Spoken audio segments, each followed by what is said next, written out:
Hi guys, this is Susie-Q. Please bear with me. This is my first attempt at recording a video game. I wouldn't exactly call this a tutorial, but I thought I would share a little bit about how we run our tech Parasaur farm, if you will.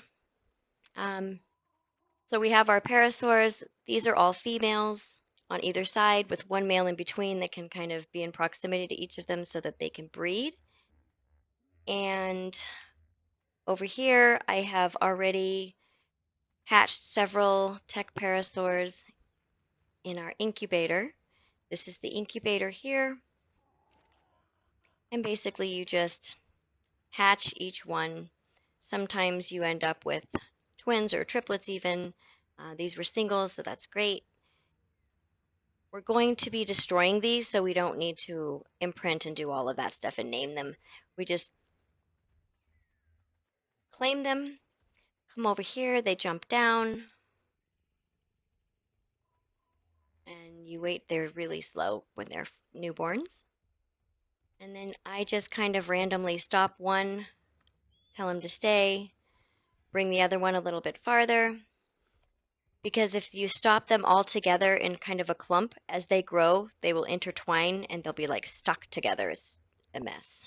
You can, by the way, if you do find yourself in that situation, you can use a cryopod to unstuck them. Just suck them up in a cryopod and then release them a short ways away. So once their eggs are hatched over here, I'm sorry, are laid over here, if you just crawl, you can go underneath everything and pull your eggs and throw them in the incubator. This is kind of a good setup that I have found because it only takes one male. Oh, look, there's another one. He was just naturally hatched on the ground.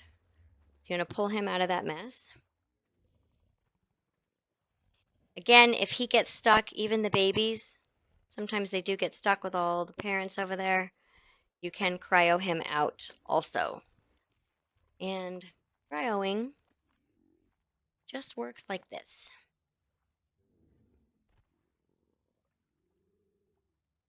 Pops them into the cryopod, get them somewhere out in the open, and pop him back out.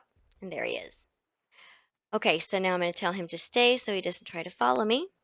Now the process over here is they have to be destroyed. Now you can't, our server is set to where you can't damage your own dinos, which is very good for us because if you're in battle, you don't want to be shooting and hurting your own dinos. So over here, we just, once they're fully grown, we just come over here, I pop a saddle on them, get them over here to where the fires are. Now the way the fires work is they will burn if you are mounted and riding. See how he's getting damaged?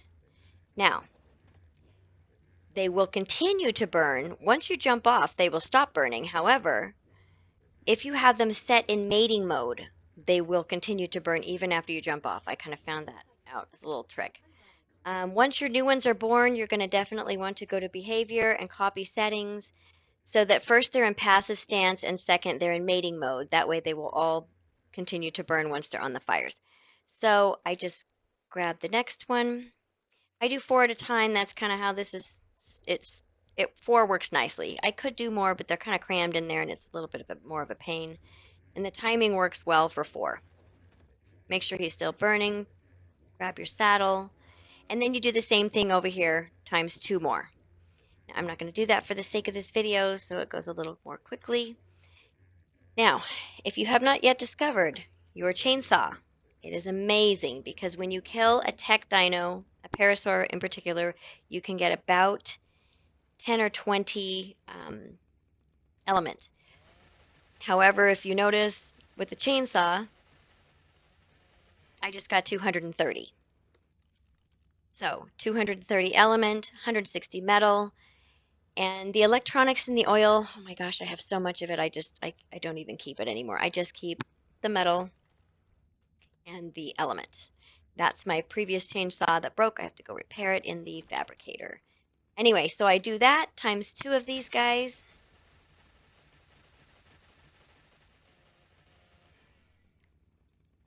To get my fires out. This is also a good way to keep yourself in a lot of ashes for ammunition. Um, dump the oil and the other stuff we don't need. And then I just grab one of my Argies and collect all of this and go put it back in the base where it belongs. Anyway, so that is our process. It was initially designed by one of our other team members, and I just kind of tweaked it and changed it to where all of the females are on the side, and it only required one male. To where the setup we had originally, we had to have two males so they could all be in proximity enough to mate. And that's it for this my first little video. And if it turns out fairly decently, I'll be making some more. Thanks for watching.